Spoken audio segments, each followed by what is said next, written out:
they've developed a new biodegradable tree tube, and he's going to explain to us a little bit about the history of why you started working on these and what it's made of and the benefits. It's quite different from some of the other ones we've seen, so we're quite intrigued to find out more.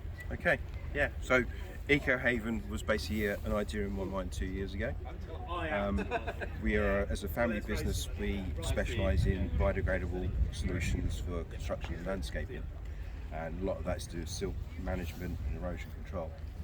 And it was while we were doing an R&D project to develop a silt pocket that I realised that by putting a post in the material, if you looped it round, it became a tube, it looked like a tree guard.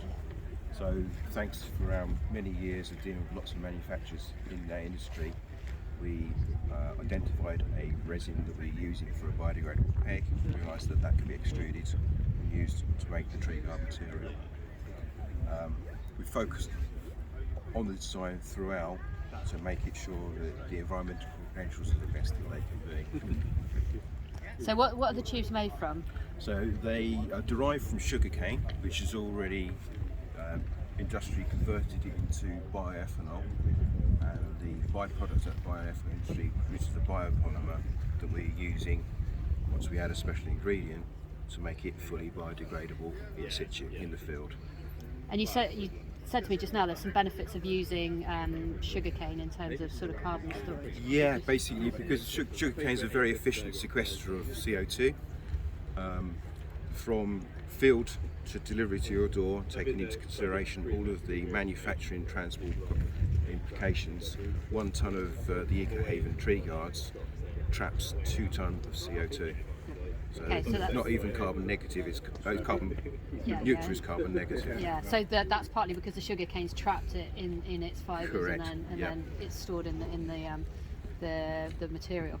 And how long will these ones last before they start biodegrading? Yeah, certainly. So the biodegradable expectancy of life is 5 to 10 years. And the design of these is quite different from some of the other ones. Should we come around Yep. here? We put one here to show us. Yes, so certainly. These come flat. So we started with a blank piece of paper when we came up with our design, and we went for the flat pack initially to basically make transport as efficient as possible. But the much more positive feedback benefit is also it makes it much easier for people to handle, transport and store when they've got them there.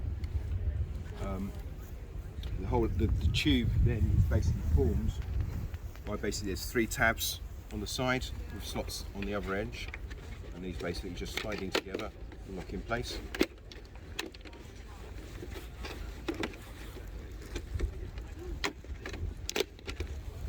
And there's a finished tube. And you were showing me just now, you've got an integrated cable tie. Yeah, certainly. So the cable tie that goes onto the stake. Correct. So on the tubes there are actually the cable ties you said that are integrated. These just tear off and then can be threaded through the tube. And they break down at the same time. They break down, all made of the same material, so not using the nylon ties that a lot of other people are using at the moment. Yeah. It's quite different. But you said for these ones they'll break down from the ground up, so the bit that's in contact with the ground. Correct. Yeah. So basically the biodegradable side of it, it's the exposure to the bacteria that's in the soil. But then although they're not a plastic, they have common ancestry with plastics in terms that they will UV weather over time. So we can control that UV life, but it then means that after 7 years it will start to become brittle and crumb, unlike conventional plastics where it just sits in the ground as a microplastic. As soon as it's exposed to the bacteria, they'll digest it. Yeah. Brilliant. And you said to me just now that you do them in a couple of heights at the moment. Yeah, so whether it was a clever idea or not, we've only gone for 2 heights, a 60 centimetre and a 90 centimetre. Yeah. But they're designed to be modular, so they link together. So then you can combine them to produce a 1.2, a 1.5 and a 1.8 as well. And then they come in 2 different diameters, 10 centimetre and 15 centimetres for trees and shrubs. Yeah, and you've gone for brown, which is a quite unusual choice in terms of colour. They're okay with light transmission. Yeah, there's 2 reasons we went for the brown. One, I'm also very mindful of the visual impacts on the environment and the public awareness of them. I find the brown a much more visually pleasing image, but also the light properties of the brown, although it filters out some of the light spectrum the trees need, it still allows a lot to pass through into the tube, but then it's reflected back and forward within the tube, so it's far more efficient use of that light. Whereas with a green tube, you tend to find the light just passes straight through. Yeah. And then you've got ventilation bubbles. Yeah. So again, with the UK climate increasing in temperature, with the added ventilation holes, and in the conversations we've had with people at the show today, that's something that everyone feels is needed for the future. Brilliant. They sound absolutely fantastic. Thanks very much for Okay. introducing us. Thank you.